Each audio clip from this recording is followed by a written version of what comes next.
Hello friends, welcome to my channel. आज मैं आप सभी को स्टोरी सुनाने जा रहे हैं। सो स्टार्ट करते हैं। आज मेरे बेटे की दूसरी शादी थी। उसके पहले शादी का क्या हुआ मैं उसे भूल जाना चाहती थी, क्योंकि वह बड़ी ही अजीब घटना थी। लेकिन आज उसकी शादी थी। मुझे यकीन था कि वह मेरे बेटे का ख्याल ज़रूर रखेगी, क्योंकि मेरा बेटा अच्छा और बहुत ही सुंदर था। साथ ही साथ वो बहुत कमा भी रहा था। वह इस परिवार का एकमात्र वारिस था। सभी उससे बहुत प्यार करते थे। किसी को भी यह बात अजीब नहीं लग रही थी कि उसकी दूसरी शादी इतनी जल्दी हो रही है। पर मेरा दिल धड़क रहा था। रात जैसे जैसे नज़दीक आ रही थी, मेरा दिल भी उतना ही तेज़ी से धड़क रहा था और मैं चिंतित हो रही थी। मेरी बेटी को भी इस बात का पता था और वह भी मेरी तरह चिंतित थी। वह बोली कि अगर आज भी ऐसा ही हुआ तो फिर क्या होगा। मैंने कहा, अपने मुंह से कुछ अच्छा निकालो, मैं पहले से ही चिंतित हूँ। अब तो सभी मेहमान भी आ गए हैं। पिछली बार देश में एक महामारी के कारण इतने लोगों को आमंत्रित नहीं कर सकी थी, लेकिन इस शादी में सभी रिश्तेदार बहुत उत्साह के साथ आए थे। इसलिए पिछली शादी के बारे में लोग ज़्यादा नहीं जानते थे और यह भी नहीं जानते थे कि ऐसा क्या हुआ कि फिर से शादी करनी पड़ रही है। मेरा बेटा भी खुश था। कोई समस्या नहीं थी, क्योंकि उसकी यह पत्नी पहली पत्नी से कहीं ज़्यादा खूबसूरत थी और उम्र में भी छोटी थी, तो उसे तो खुश होना ही चाहिए था। सर्दी का मौसम था। ज़्यादातर मेहमान घर में ठहरे हुए थे। समारोह बाहर हो रहा था, नाच गाना चल रहा था, लोग आपस में हंसी मजाक कर रहे थे। मैंने अपनी जेठानी से कहा, दुल्हन दूसरे शहर से आई है, बहुत थक गई होगी। मुझे लगता है दूल्हे के कमरे में नहीं भेजना चाहिए। मेरी जेठानी ने कहा, तुम्हें क्या हो गया है? उनकी अभी अभी शादी हुई है और तुम हो कि रात खराब करना चाहती। अभी नया खूने कॉफ़ी शॉफ़ी पिला दो, फ्रेश हो जाएंगे, और फिर सुबह रिसेप्शन भी तो है। मैं बोली, वो थक जाएगी बेचारी। मेरी जेठानी ने कहा कि आजकल कोई भी इतना नहीं थकता। लड़कियों को तो वैसे भी अपनी शादी का बहुत शौक होता है। उसे अपनी बेटी के कमरे में भेज दो। अब रात के 12 बज गए हैं। सुबह उठकर तैयार भी तो होना है। मुझे नहीं पता कि तुम इतना टाइम क्यों लगा रही हो। सभी रस्में हो चुकी है। हर कोई नाच गाकर थक गया है। बेचारी दुल्हन भी कमरे में जाना चाहती है। मेरी जेठानी तो वैसे भी बात की खाल निकालने में माहिर थी, सबसे बड़ी थी, इसलिए सोचा इनसे सलाह मशवरा कर लूं। लेकिन उन्होंने मुझे ही अपनी बातें बता दी और फिर उसने खुद ही कहा कि अब दुल्हन कमरे में जाएगी।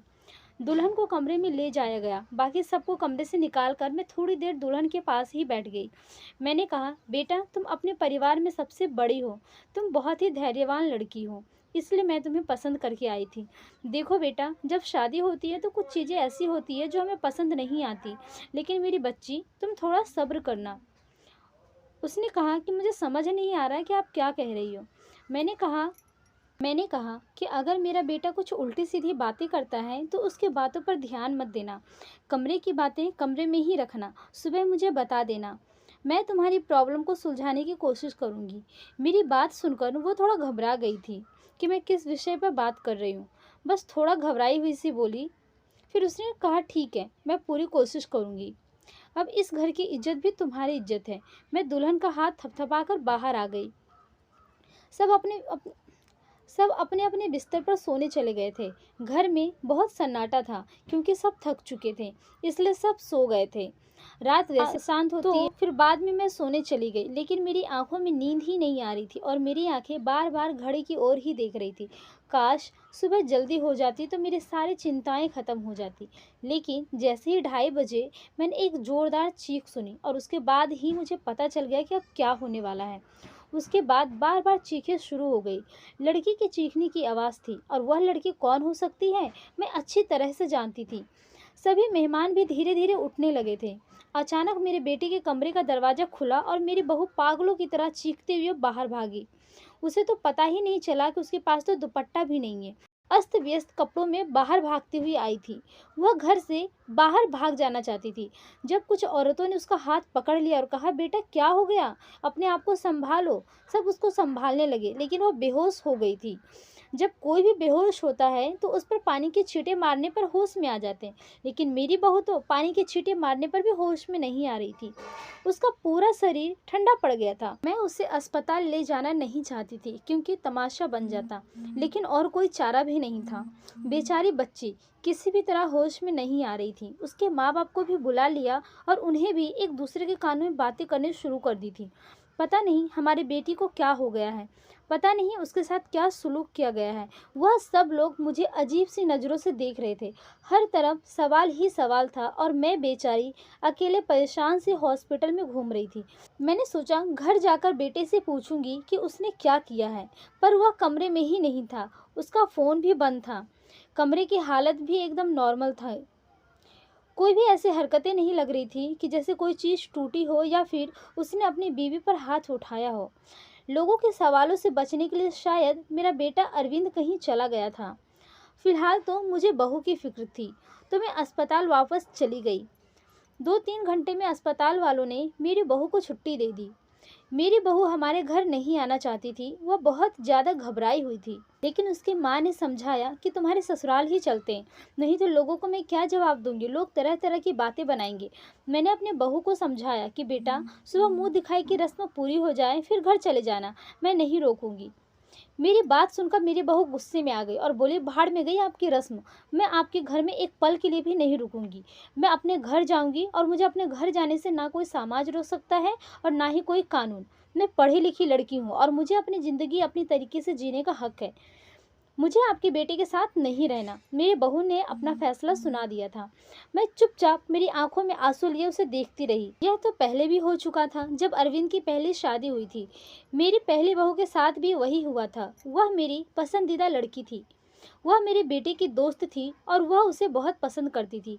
बहुत खुशी के साथ लेकर आई थी। इन लोगों ने हमारा बहुत सहयोग किया था। एक अमीर पिता की बेटी थी, बहुत अच्छी लड़की थी। मुझे उससे बात करना अच्छा लगता था। कुछ दिनों में मैंने महसूस किया था कि जैसे वह अरविंद को पसंद करने लगी है और शायद इसलिए उसका रिश्ता हमारे घर भेजा गया था। लेकिन शादी के बाद उसके साथ भी ऐसा ही हुआ था। शादी की रात को वो भी चिल्लाते हुए कमरे से बाहर भागी थी और उसके बाद मेरे बेटे की शक्ल देखने से भी मना कर दिया था। सबने उसे बहुत समझाया कि बेटा, अभी ज़िंदगी के बारे में तो सोचो। उसने कहा, मेरी ज़िंदगी तो बर्बाद हो गई है। और अभी तो लड़की को भी समझाया जा रहा था, लेकिन वह भी कह रही थी, अगर मैंने नहीं रहना तो मैं नहीं रहूँगी आपकी बेटी के साथ। और मेरा बेटा भी कोई जवाब नहीं दे रहा था, पता नहीं कहाँ चला गया था। लड़की के बाप कह रहा था कि उस लड़की को बुलाओ, मैं उससे पूछूंगा कि उसने मेरी बेटी के साथ ऐसा क्या किया है। सभी घर आ चुके थे। सब उस पर सवालों का बौछार कर रहे थे। अरविंद कुछ भी नहीं बोल रहा था। लड़की के माँ बाप भी अरविंद को भला बुरा और लड़की के माँ बाप भी अरविंद को भला बुरा और धमकाकर चले गए। अरविंद के पापा इस दुनिया से जा चुके थे। सारी बेइज्जती मुझे अकेले ही सहनी पड़ी। घर में जमा लोगों ने भी हमें अच्छी अच्छी बातें सुना डाली थी। लड़की की माँ तो काबू में ही नहीं आ रही थी। वो मुझे बहुत ही भला बुरा कह रही थी, लेकिन उसमें उस बेचारी की क्या गलती थी। आखिरकार उसके बेटे की ज़िंदगी तबाह हो गई थी। आज मैं अपने आप को बहुत अकेला महसूस कर रही थी। लोग आपस में कानाफूसी कर रहे थे। अरविंद को लेकर तरह तरह की कहानियां बनाई जा रही थी। कोई कह रहा था वो दिमागी मरीज है, तो कोई कह रहा था वो पागल है। पता नहीं उसने नई दुल्हन के साथ ऐसा क्या किया कि वह इतना ज़्यादा डर गई। जितनी मुंह उतनी बातें थी, लेकिन मेरे पास इन सब का कोई जवाब नहीं था। जब लोगों को असल वजह पता ना हो तो वह खुद ही कहानियां बना लेते हैं, और खुद की बनाई हुई उल्टी सीधी कहानियां तो सच से भी कहीं ज़्यादा खतरनाक होती है। लेकिन समस्या तो ये था कि सच तो मुझे भी नहीं पता था कि क्या था कि रात को ही मेरी बहुएं मेरे बेटे के कमरे से चीखती हुई भागती थी। उस लड़की ने भी तो मुझे कुछ नहीं बताया था। मैंने खुद ही अपने मन में सोचा कि हो सकता है कि उसने अपने माँ बाप को कुछ बताया हो। सच जानने के लिए मैंने उसके घर पर फ़ोन कर दिया। भले ही वह हमसे रिश्ता ख़त्म करके गए थे, लेकिन इंसानियत के नाते ही मैंने उसका हालचाल लेने के लिए फ़ोन किया।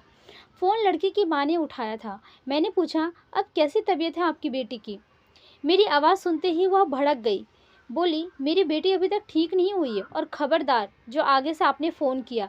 यह सब सुनकर मैं बहुत ज़्यादा परेशान हो गई थी। मेरी पहली बहू के साथ भी ऐसा ही हुआ था। मेरी बेटी ने बताया था कि वह कम से कम 6-7 महीने तक बीमार थी। क्या प्रॉब्लम थी मेरे बेटे को कुछ भी समझ नहीं आ रहा था कि मेरे बेटे में क्या कमी थी कि उसकी पत्नियां सुहाग रात के दिन ही डर कर भाग जाती थी। बताता भी नहीं था। अरविंद बहुत ही सीधा और कम बोलने वाला लड़का था, लेकिन उसके अंदर कोई भी हरकत ऐसी नहीं थी जो अब नॉर्मल हो।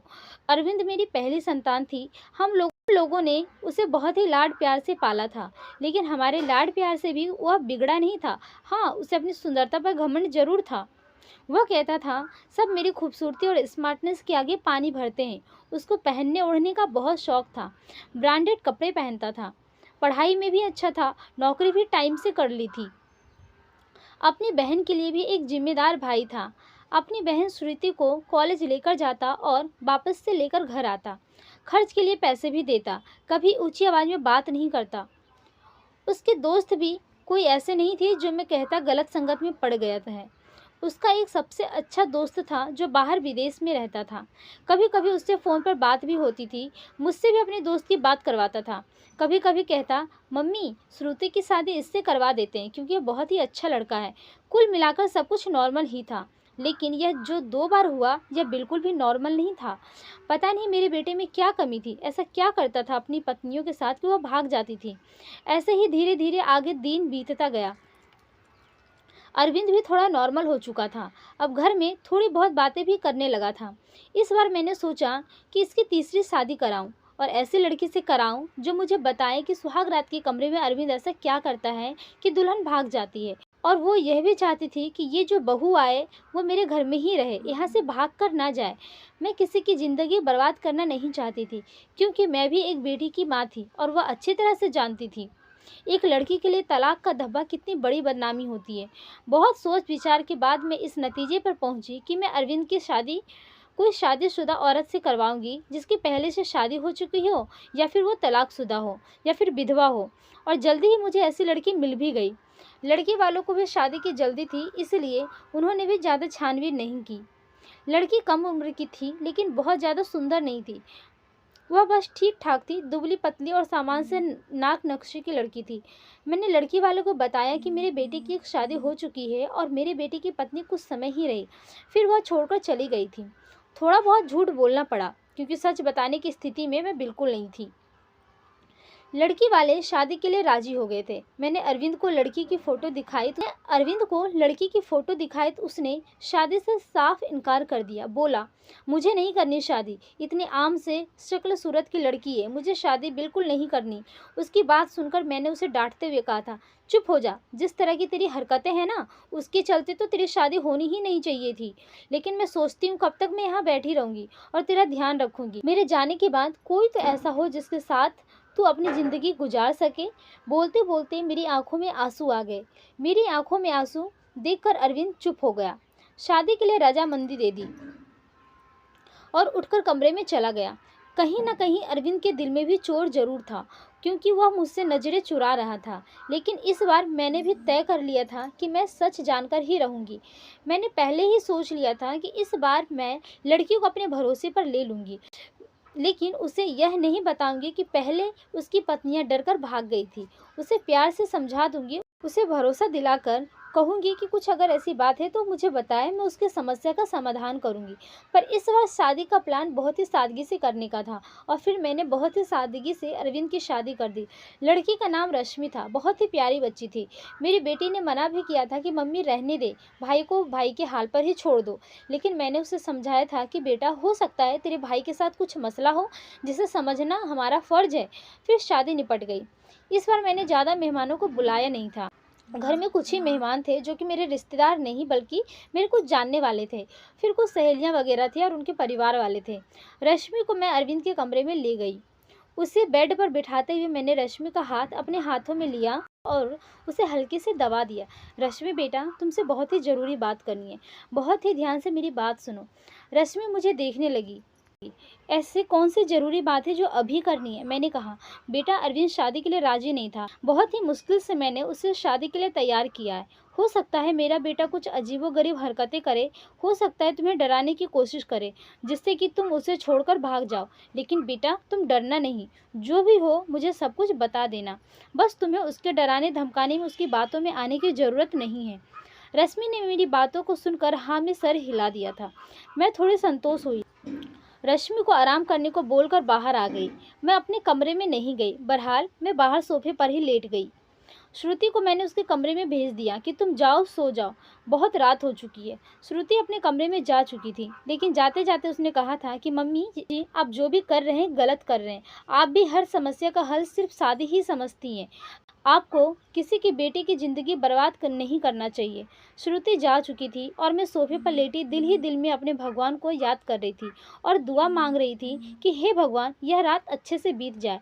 बहुत ही खामोशी थी, ऐसा लग रहा था जैसे तूफान से आने की पहले की खामोशी थी हो।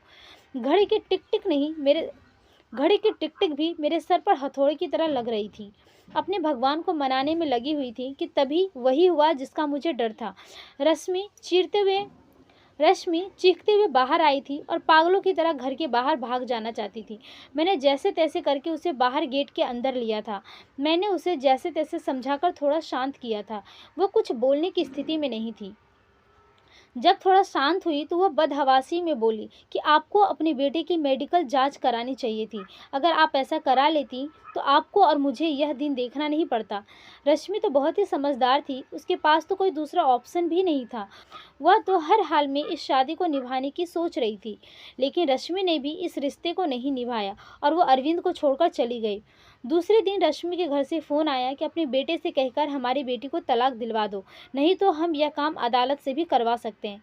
मैं सदमे की हालत में फ़ोन पकड़े बैठी रही, वहीं सोफे पर बैठ गई, यानी कि अरविंद को कोई मजबूरी में भी अपनाने के लिए तैयार नहीं था। पहले मैं जो लेकर आई थी वह अमीर घराने की और सुंदर पढ़ी लिखी थी, लेकिन रश्मि तो गरीब घराने की थी और ज़्यादा सुंदर भी नहीं थी। रश्मि को मैंने पहले ही सब कुछ समझा भी दिया था, तभी भी वह इतना ज़्यादा बदहवास हो गई थी। आखिर ऐसे क्या कमी थी मेरे बेटे में? हम तो जेवरात दुल्हन को देते थे, दुल्हन के घर वाले शादी के दूसरे ही दिन वापस कर देते थे। मैं तो दहेज भी नहीं लेती थी। फिर आखिर ऐसा क्या था कि ऐसे खूबसूरत पढ़े लिखे और अमीर लड़के को छोड़कर भी लड़कियां भाग जाती थी? मेरा दिमाग सोच सोच कर फटा जा रहा था। कैसे पता लगाऊं कि क्या बात है? कुछ कहने को तैयार नहीं थी। जब इस बारे में कुछ बात करने की कोशिश करती तो उठकर बाहर चला जाता, मुझे बात करने का मौका ही नहीं देता। लेकिन मैं हर वक्त अब अरविंद पर नज़र रखने लगी थी, उसकी एक एक हरकत पर ध्यान देती। शायद कुछ तो ऐसा सबूत मिले जिससे मैं पता लगा सकूं कि आखिर सच्चाई क्या है। उसे कभी ऐसा लगा ही नहीं कि उसमें कुछ एबनॉर्मल है। एकदम नॉर्मल लड़कों की तरह था, जैसे और लड़के होते हैं। मुझे कोई भी रास्ता दिखाई नहीं दे रहा था। एक दिन तंग आकर मैंने अरविंद के दोस्त को फ़ोन लगाया। उसे विदेश में रहने वाले दोस्तों को मैंने पूछा, नितिन वो तुम्हें सब कुछ बताता है, तुम्हारे दोस्त अपने दिल की सारी बातें करता है तुमसे। मुझे अरविंद के बारे में सब कुछ बताओ, वो तुम्हें अपने जीवन के बारे में ज़रूर कुछ ना कुछ बताया होगा। लेकिन यह सुनकर तो मैं हैरान हो गई कि उसने अपने दोस्त को भी अपने बारे में कुछ भी नहीं बताया था। बस यही बात मुझे अजीब लगी, क्योंकि अपने दोस्त को भी यह भी नहीं बताया कि मेरी 3 शादियां हो चुकी हैं और मेरी तीनों पत्नियां मुझे छोड़कर भाग गई है। लेकिन उसने यह बात अपने दोस्त को नहीं बताई, जो कि उसका सबसे अच्छा दोस्त था। मुझे काफ़ी अजीब लग रहा था, लेकिन शायद उसने नहीं बताया हो क्योंकि वह शर्मिंदा होना नहीं चाहता होगा। शादी की रात ही पत्नी का भाग जाना, वो भी 3-3 पत्नियों का। धीरे धीरे 6 महीने गुजर गए। घर में सब कुछ नॉर्मल चल रहा है। उसे लेकर मैं बहुत ज़्यादा परेशान थी। ऐसा क्या था जो सभी शादी की रात को ही भाग जाती थी? मैंने एक बार फिर से अरविंद की शादी के लिए सोचा और मैंने कसम खा लिया कि मैं इस बार सच्चाई जानकर ही रहूंगी। इस बार लड़की को सब कुछ बता दिया, कुछ भी नहीं छुपाया। और लड़की भी किसी ऐसे घर से लाई थी जिसे शादी की सख्त ज़रूरत थी, क्योंकि वो लोग बहुत ही गरीब थे और उसके घर में उसके 2 छोटे भाई थे। मैंने कहा, तुम्हारे दोनों भाइयों की पढ़ने की जिम्मेदारी मेरे ऊपर है और शादी में भी कुछ खर्च नहीं करना पड़ेगा। लड़की को तो मैंने राजी कर लिया था, लड़की के माँ बाप भी राजी हो गए, लेकिन मैंने यह बात उसके माँ बाप को नहीं बताई थी, बस उस लड़की को बता दी थी। लड़की थोड़ी घबराई हुई थी, क्योंकि मैंने शादी से पहले ही सारी बातें लड़की को समझा दी थी। पहले तो वो बहुत ज़्यादा डर गई, फिर उसने कहा, चाहे कुछ भी हो मैं शादी के लिए तैयार हूँ। अगर मेरे इस त्याग से मेरे भाइयों की ज़िंदगी बनती है तो इसमें बुराई क्या है? जो कुछ भी होगा उसे सहन करूँगी। और वैसे भी सारे समझौते औरतों को ही करनी पड़ती है। लेकिन लड़की, जिसका नाम सुमन था, भले ही गरीब घर की थी लेकिन बहुत ही संस्कारी और समझदार लगी। दिल ही दिल में खुश हुई कि अगर सुमन मेरी बहू बनती और मेरे घर में टिकी रहती है तो यह मेरे लिए बहुत ही सौभाग्य की बात होगी। संस्कारी होने के साथ साथ बहुत ही खूबसूरत थी। शादी मंदिर में हुई थी, सब कुछ ठीक था और हैरानी इस बात की थी कि रात भी गुजर चुकी थी और सुबह हो चुकी थी। सुबह होते ही मैंने कमरे का दरवाज़ा खटखटाया, लेकिन किसी ने दरवाज़ा नहीं खोला। मैं बहुत परेशान थी, कोई दरवाज़ा नहीं खोल रहा था। थोड़ी देर बाद कमरे की दूसरी चाबी लेकर आई और मैंने खुद ही दरवाज़ा खोला। कमरे के अंदर का दृश्य देखकर मेरे पैरों तले जमीन खिसक गई, क्योंकि मेरी बहू बेहोश पड़ी थी और अरविंद भी कमरे में कहीं नजर नहीं आ रहा था। शायद बाथरूम में था। मैंने जल्दी से डॉक्टर को बुलाया। डॉक्टर ने कहा कि वह डर की वजह से बेहोश हो गई है। उसके शरीर पर किसी भी तरह की कोई चोट के निशान नहीं है। ऐसा लगता था कि जैसे वह भी परेशान है इन सब हालतों से। चेकअप करने के बाद चेकअप करने के बाद कुछ दवाइयाँ देकर डॉक्टर साहब चले गए थे। डॉक्टर ने कहा था कि सुमन को जल्दी ही होश आ जाएगा, और वो भी तैयार होकर अपने ऑफिस के लिए निकल गया। बस मैं उसके पास ही बैठी रही। थोड़ी देर में सुमन ने आंखें खोल दी थी। होश में आते ही वह बाहर की तरफ भागी थी, यह कहते हुए कि मुझे यहाँ नहीं रहना, मुझे अपने घर जाना है, अपनी मम्मी पापा के पास जाना है। मैंने सुमन का हाथ पकड़ लिया। सुमन, तुम ऐसा नहीं कर सकती। मैंने तो तुम्हें सारी सच्चाई बता दी थी और तुम मान भी गई थी, फिर तुम ऐसा क्यों कर रही हो? लेकिन वो मेरी कुछ भी सुनने को तैयार नहीं थी। आंटी, मुझे माफ़ कर दो, मैं मजबूर हूँ, मैं यहाँ नहीं रह सकती। आप बेफिक्र रहे, मैं अपने मम्मी पापा को कुछ भी नहीं बताऊंगी, सब कुछ हैंडल कर लूँगी। बस आप मुझे इस घर में रहने को ना कहे। लेकिन सुमन, मुझे बताओ तो सही, आखिर ऐसा क्या हुआ था? मैं सच जानना चाहती हूँ। सुमन, तुमने मुझसे वादा किया था कि तुम मेरे अरविंद की सच्चाई मुझे ज़रूर बताओगी। आंटी, अरविंद के बारे में मैं कुछ नहीं बता सकती थी। अगर मैंने अरविंद के बारे में कुछ भी बोला तो वह मुझे जान से मार देगा। मुझे अपनी जान की परवाह नहीं है, लेकिन वो मेरे भाइयों को भी नहीं छोड़ेगा। प्लीज मुझे जाने दे। उसकी आंखों में बिनती के ऐसे करुण भाव थे कि मैं उसे रोक ना सकी। सुमन चली गई थी। मैं इंतजार कर रही थी कि कुछ ही देर में उसके माँ बाप का फोन आने वाला है, लेकिन ऐसा कुछ भी नहीं हुआ। शायद सुमन अपने माता पिता को कुछ भी नहीं बताई थी। अरविंद की 3 पत्नियों ने दूसरे दिन ही तलाक की मांग कर दी थी, लेकिन उसने ऐसा कुछ भी नहीं किया था। इसका मतलब था सुमन अभी भी मेरी बेटी की पत्नी है। मैंने सोचा कि मैं अरविंद का चेकअप करवा कर ही रहूंगी। अपने होशो हवास में तो अरविंद ऐसा कभी भी नहीं करने देता। इसलिए एक दिन मैंने अरविंद के खाने में नींद की दवाई मिला दी। मैंने डॉक्टर को फ़ोन कर दिया। डॉक्टर ने अरविंद के कुछ सैंपल लिए और यह बोलकर कि जैसे ही रिपोर्ट आती है मैं आपको बताता हूँ। डॉक्टर चला गया और मैं बेसब्री से अरविंद की रिपोर्ट का इंतजार करने लगी। कुछ दिनों के बाद डॉक्टर का फ़ोन आया और उसने कहा कि अरविंद एकदम नॉर्मल है, उसकी सारी रिपोर्ट नॉर्मल आई है। यह सुनकर तो मेरे आश्चर्य की कोई सीमा ही नहीं थी। अगर अरविंद नॉर्मल है तो शादी की पहले रात ही उसकी पत्नियां क्यों भाग जाती है? मैं सोच सोचकर मेरा दिमाग फटने लगा। कुछ सोचकर मैं सुमन के पास गई। सुमन के माता पिता ने मेरी बहुत इज्जत की। शायद उन्हें सच्चाई का पता नहीं था। उन्हें लगता था कि मैं उनकी बेटी सुमन को घर ले जाने आई थी। सुमन मुझे देखकर डर गई थी और हम लोगों के साथ ज़्यादा नहीं बैठी और अंदर कमरे में चली गई। आंटी जी, मैंने आपको पहले भी कहा था कि मैं आपके घर में नहीं रह सकती, फिर आप मुझे लेने क्यों आई हैं? मैंने सुमन को बहुत ही प्यार से अपने पास बिठाया और उसके सामने हाथ जोड़ते हुए बोली, मेरी उम्मीद का आखिरी किरण हो। अब तुम ही हो जो मुझे बता सकती हो कि मेरी बेटे में क्या कमी है। यह मजबूर माँ तुमसे हाथ जोड़कर विनती करती है, प्लीज़ मना मत करना। मेरी आंखों में आंसू और मेरे जुड़े हुए हाथ देखकर सुमन ने अब मेरे हाथों को पकड़ी और बोली, आंटी जी, मैं भी मजबूर हूँ, प्लीज़ आप मेरे सामने हाथ मत जोड़ो। जब किसी तरह सच्चाई बताने के लिए राजी नहीं हुई तो फिर मैंने सुमन से कहा, ठीक है, तुम अपने मुंह से कुछ मत बताओ, मैं खुद अपनी आंखों से देख लूँगी। मेरी मदद तो कर ही सकती हो ना? तुम आज रात के लिए मेरे बेटे के कमरे में फिर से रुक जाओ, मैं सारी सच्चाई अपनी आंखों से देख लूँगी, लेकिन मैं तुम्हारे साथ में कुछ नहीं होने दूँगी। वह मान गई थी। मैं सुमन को अपने घर ले आई। सुमन के माता पिता ने भी बहुत ही खुशी से अपनी बेटी को विदा किया था।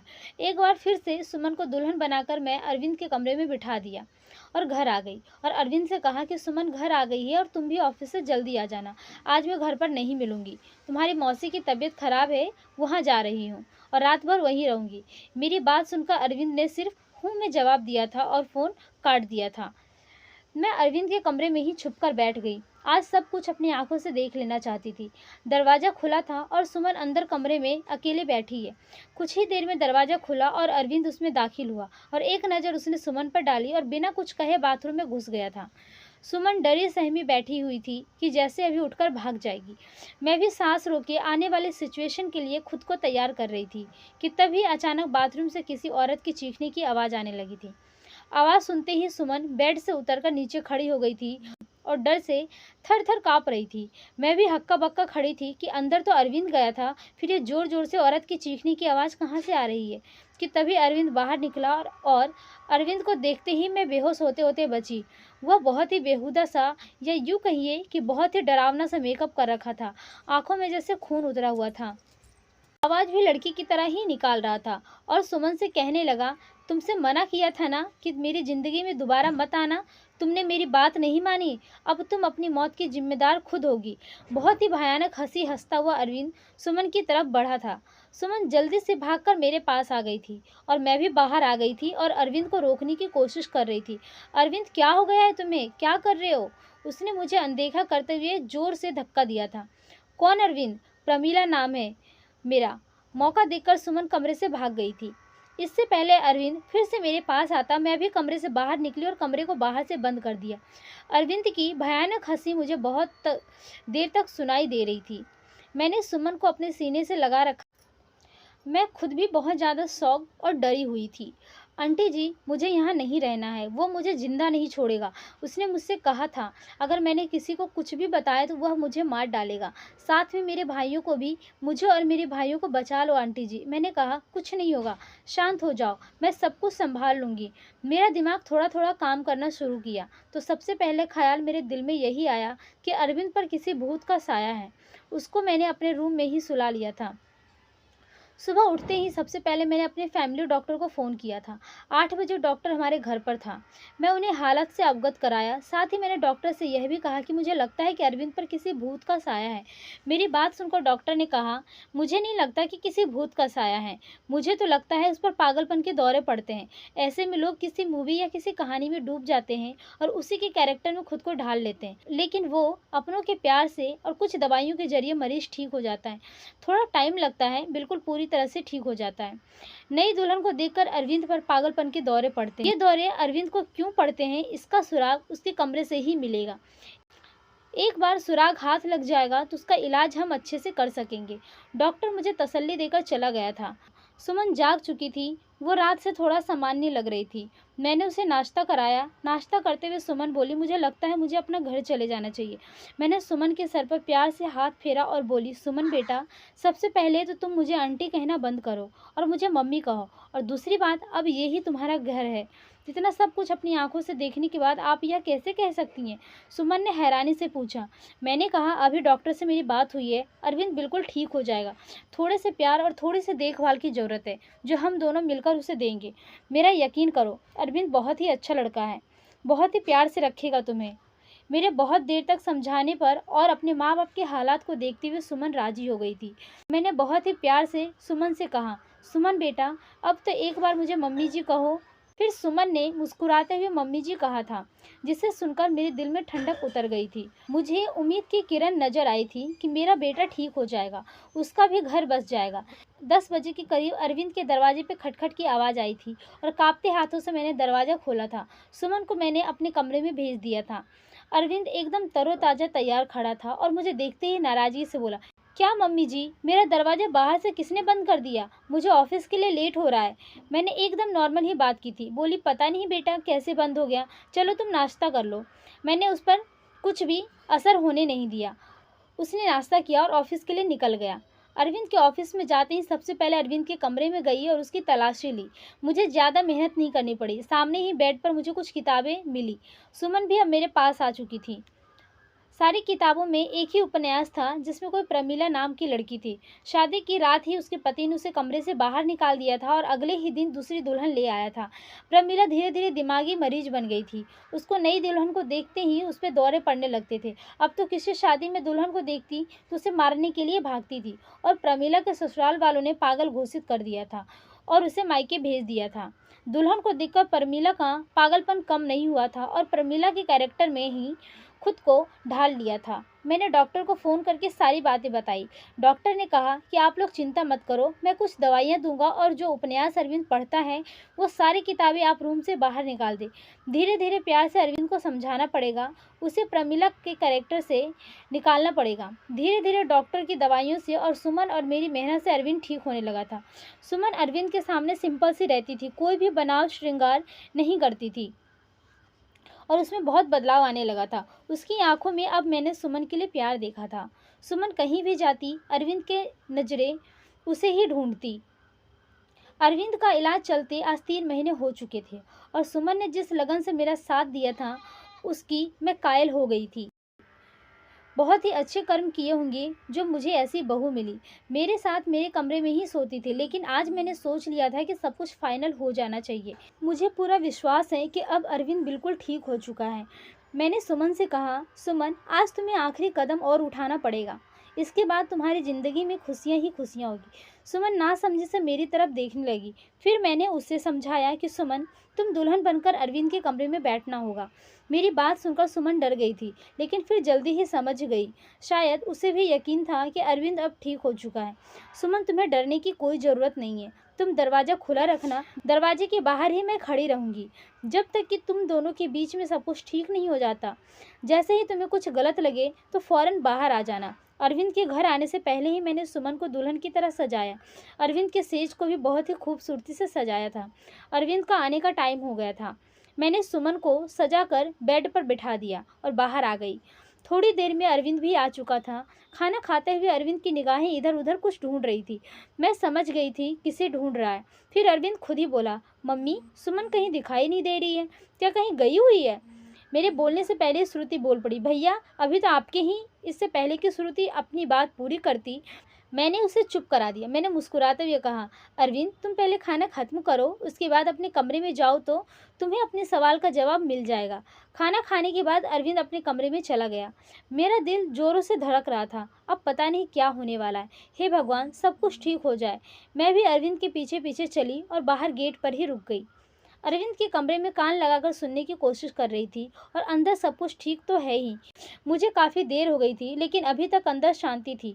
और फिर कुछ ही देर में मुझे सुमन और अरविंद की सरगोशियाँ सुनाई देने लगी, लेकिन प्यार में डूबी हुई सरगोशियाँ। मैंने मुस्कुरा दिया। मेरे अंदर तक सुकून उतर गया। मैंने मन ही मन भगवान को धन्यवाद दिया और अपने कमरे में आ गई और सुबह जल्दी उठकर किचन की तरफ भागी तो सुमन को किचन में पहले से ही मौजूद पाया। मुझे देखकर सुमन के चेहरे पर मुस्कुराहट आ गई। सुमन की झुकी नज़र और शर्मीली मुस्कुराहट से ही मैं पहचान गई कि सब कुछ ठीक है। मैंने प्यार से सुमन के माथों को चूमते हुए कहा, सुमन बेटा, तुम इतनी सुबह किचन में क्या कर रही हो? सुमन थोड़ा शर्माते हुए बोली, मम्मी जी, इनको कॉफ़ी चाहिए थी, वही बना रही थी। सुमन को कॉफ़ी बनाता छोड़कर मैं बाहर हॉल में आ गई और सोफे पर बैठकर मैंने आंखें बंद कर ली। आज मेरे अरविंद की और सुमन के जीवन में खुशियाँ ही खुशियाँ थी। भगवान मेरे परिवार को किसी की नज़र ना लगे। तो दोस्तों, आपको हमारी कहानी कैसी लगी कमेंट बॉक्स में ज़रूर बताना। पसंद आई हो तो प्लीज़ लाइक करना। ऐसी कहानियों के लिए हमारे चैनल को सब्सक्राइब करना। मिलते हैं दोस्तों अगली नई कहानी में।